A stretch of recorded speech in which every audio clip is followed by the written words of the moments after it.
brief history of the United States of America. Hi, boys and girls, ready to get started? Once upon a time, there were these people in Europe called pilgrims, and they were afraid of being persecuted.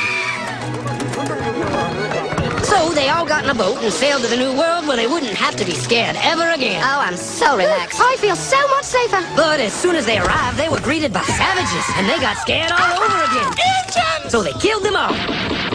Now, you'd think wiping out a race of people would calm them down, but no. Instead, they started getting frightened of each other. Witch! So they burned witches.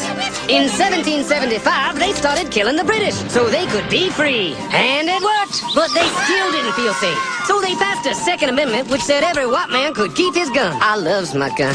Loves my gun. Which brings us to the genius idea of slavery. You see, boys and girls, the white people back then were also afraid of doing any work. So they went to Africa, kidnapped thousands of black people, brought them back to America, and forced them to work very hard for no money. And I don't mean no money like I work at Walmart and make no money. I mean $0. Nothing. Not a zip. Doing it that way made the USA the richest country in the world.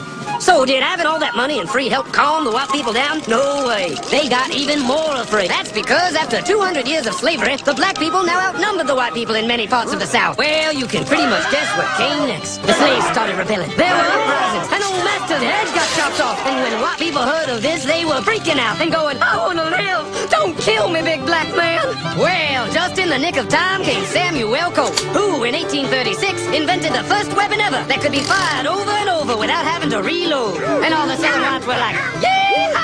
But it was too late. The North soon won the Civil War and the slaves were freed. Yep, they were free now to go chop all the old master's heads off. And everybody was like, oh no, we're gonna die. But the freed slaves took no revenge. They just wanted to live in peace. But you couldn't convince the white people of this.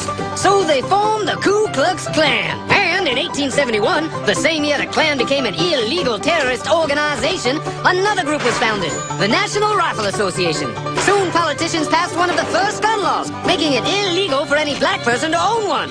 It was a great year for America, the KKK and the NRA. Of course, they had nothing to do with each other, and this was just a coincidence. One group legally promoted responsible gun ownership, and the other group shot and lynched black people. And that's the way it was all the way to 1955, when a black woman broke the law by refusing to move to the back of the bus. White people just couldn't believe it. Huh? Well, I won't say move. What's going on? Man, all hell broke loose. Black people everywhere started demanding their rights, and white people had a major freaky field meltdown. And they were all like, run away! Run away! And they did. They all ran fleeing to the suburbs where it was all white and safe and clean. And they went out and bought 250 million guns and put locks on the doors, alarms in the houses, and gates around the neighborhoods. And finally, they were all safe and secure and snug as a bug.